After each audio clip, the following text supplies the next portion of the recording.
Hari ini kita membahas tentang evaluasi akhir pengobatan TBC. Jadi, yang saya baca dari beberapa komentar, ada yang bingung, dok, di puskesmas kita nggak di ronsen, cuma dilihat aja dan dibilang selesai. Dok, kalau di rumah sakit disuruh ronsen. Yang benar yang mana ya, dok? Jadi, untuk pengobatan pasien, diagnosis dan pengobatan itu sekali lagi tidak bisa disamakan, tergantung kondisi pasiennya, tergantung modalitas yang ada di pelayanan kesehatannya. Ada kondisi yang ideal, ya.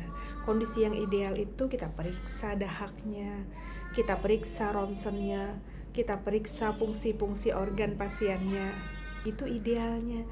Tapi kalau kita di fasilitas kesehatan pertama seperti puskesmas, nggak ada pemeriksaan ronsen di situ, nggak punya alatnya, nggak ada pemeriksaan lab yang lengkap. Tapi apakah pasien bisa diobatin di puskesmas, dok? Bisa. Jadi untuk pasien-pasien yang tidak berkomplikasi, dia ditegakkan TBC, apalagi ditegakkan TBC awalnya kan dari pemeriksaan dahak. Nah, pada puskesmas bisa dilakukan evaluasi dahak ulang. Bila sebelum pengobatan dahaknya positif ditemukan kuman TBC, nanti akan ada evaluasi setelah bulan kedua, setelah bulan ketiga, setelah bulan kelima, setelah bulan keenam.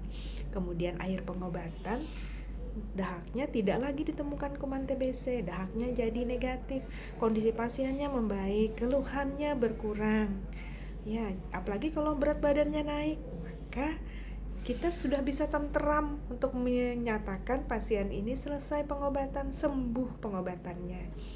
Maka kalau kondisi seperti itu dari dahak yang positif setelah selesai berobat 6 bulan, dahaknya jadi negatif, tidak lagi ditemukan kuman TBC, pasien bisa dibilang sembuh walaupun tanpa dironsen.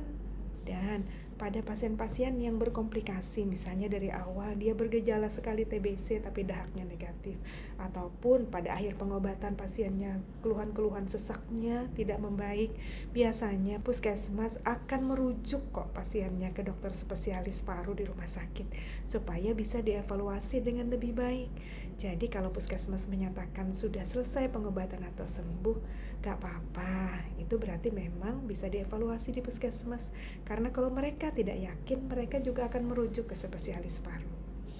Tenang ya, semoga yang diobatin segera sembuh membaik.